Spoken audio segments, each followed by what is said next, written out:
এই পরিশ্রম করেই প্রবাসে উঠে দাঁড়াতে হয়। দেশের কথা মনে হয় চোখ বেয়ে পানি ঝরে, কিন্তু সেই পানি মুছে নিজেকেই নিজে গভীর সম্ভাবনা দিয়ে আবার ঝাঁপাতে হয় এই জীবন যুদ্ধে। এই যুদ্ধে হারার পথ নেই। কুইট, এই শব্দটা ছুঁড়ে ফেলতে হয় দূরে, বহু দূরে, হয়তো সাগরে।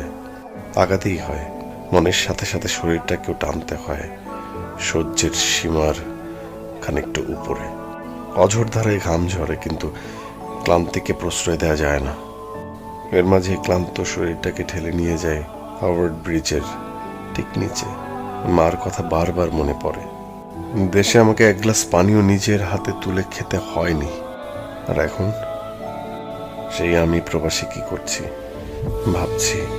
মাকে কত কষ্টই না দিয়েছি, মা কত কষ্টই না পেয়েছে আমার জন্য।